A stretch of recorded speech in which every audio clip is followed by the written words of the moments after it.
এই অর্থ তুমি যাদের যাদের হক আছে এই অর্থের মধ্যে তাদের কাছে পৌঁছাও কিনা, তাদের হক পৌঁছায় দিচ্ছ কিনা, আল্লাহ পরীক্ষা করছেন তোমার। এর তুমি কোনো অনুগ্রহ করছো না, দয়া করছো না, অনুগ্রহ ফলানো,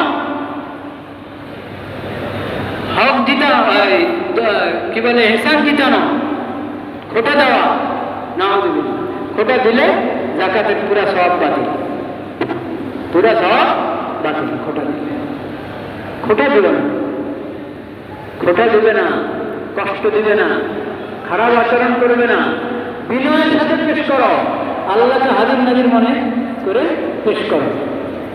এটা ভালো হতে পারতো সে আমার জায়গায়, আমি তার জায়গায় হতে পারতো, হ্যাঁ আমি তার জায়গায় আছে, আমার জায়গায়। এই কথা ভাবো, চিন্তা করো, আল্লাহকে হাজির নাজির মনে করো, আল্লাহর দয়া মায়ার কথা স্মরণ করো, বিনয়ের সাথে পেশ করো। তোমার দিল যাতে আল্লাহর ভয়ে সমর্পিত থাকে, এই ভয় থাকে যে আরে আল্লাহ কবুল করবেন তো, আল্লাহ মেহরবানি করে কবুল করবেন তো, এই অনুভূতি নিয়ে জাকাত পেশ করো। এটা হলো জাকাতের আলো।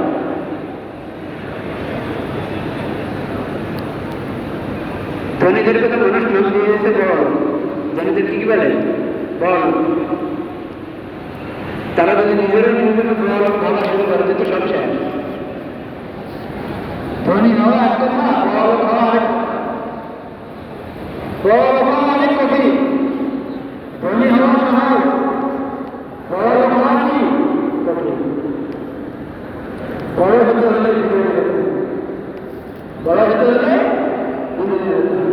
নবী করিম সাল্লাল্লাহু আলাইহি ওয়াসাল্লাম যে হাদিসে বলেছেন যাকাতে অর্থ কমে না, সম্পদ কি কমে না, উল্টো বলা হয়। কিন্তু যদি মনে করেন এটা উল্টা, তাহলে ইমানে থাকবে না। উল্টা মনে হচ্ছে আপনার কাছে, উল্টা মনে হতে পারে, কিন্তু আপনি যদি মনে করেন যে এটা কি মনে হচ্ছে আপনার কাছে, এই জন্য আপনার এটাই বলেন যে না অর্থ তো কি কম। ইমান হাদিসের উপর হলো না, ইমান হলো আপনার মনে হওয়ার উপর। তাহলে তো ইমান নরম হলো। যে হাদিসে নবী করিম সাল্লাল্লাহু আলাইহি ওয়াসাল্লাম বলেছেন যাকাতে, শুধু যাকাত না, যে কোনো সাদাকার কথাই বলেছেন, যাকাত তো বটেই, অর্থ কম। সেই হাদিসের মধ্যে বলেছে বিনয়ের দ্বারা ব্যক্তির মর্যাদা বাড়ে, কমে না। বিনয়ের দ্বারা মর্যাদা কি বাড়ে, একই হাদিসে দুটো কথা। তো সম্পদ বাড়ার জন্য জাকাত আদায় করো, দান সদকা করো, বিশেষ করে জাকাত। জাকাত সাধারণ দান সদকা না, যথাযথ হিসাব রাখতে হয় সম্পদের। জাকাত যোগ্য যত সম্পদ আছে, জাকাত যোগ্য সম্পত্তি কি স্বর্ণ, রূপা, ক্যাশ টাকা এবং ব্যবসায়ী পণ্য, এসব জাকাত। আর সাধারণ যে পশুগুলো তৈরি করে খায়, মানে আপনি নিজে ওই পশুগুলোকে ঘাস কিনে খাওয়াতে হবে, হ্যাঁ, তাদের পশুর খাবার নিজে সংগ্রহ করে খাওয়াতে হয় না। বছরের অধিকাংশ সময় তারা তৈরি করে নিজেরা খায়।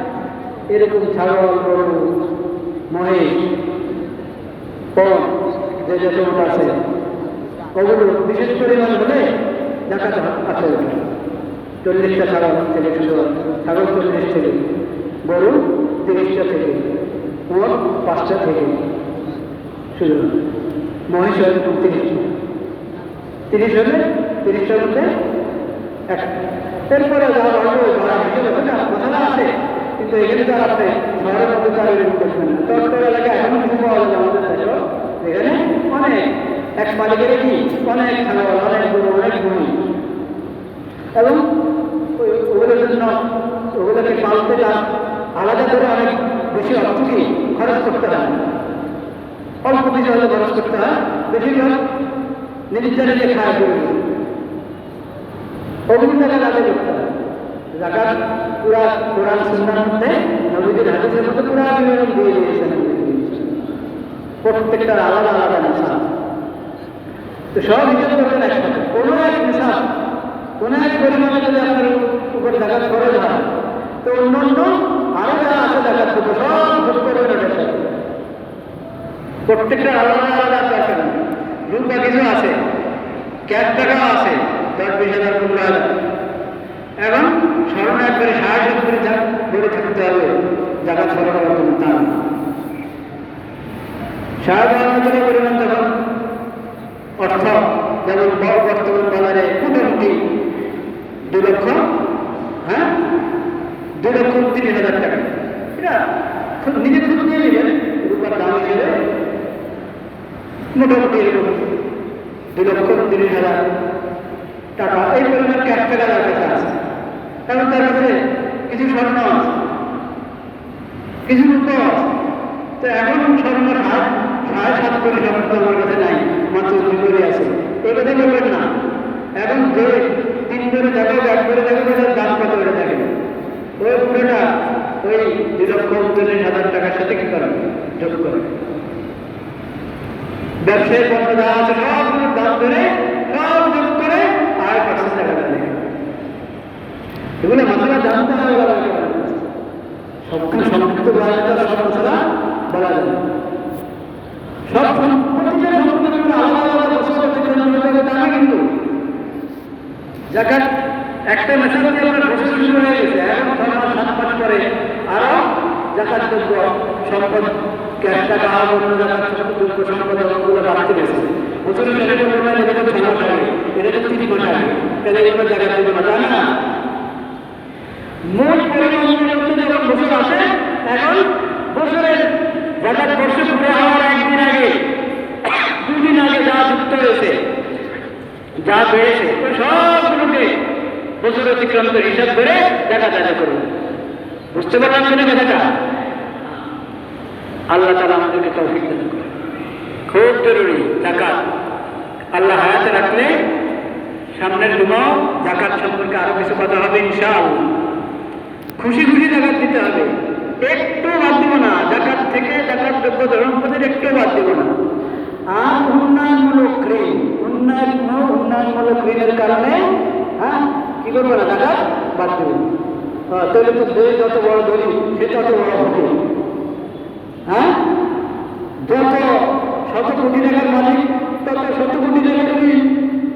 তো জাকাত দেবে না, জাকাত দিবে, কি বলবেন? জাকাত দিতে হবে। ঋণ হলো আপনার সংসারের প্রয়োজনে,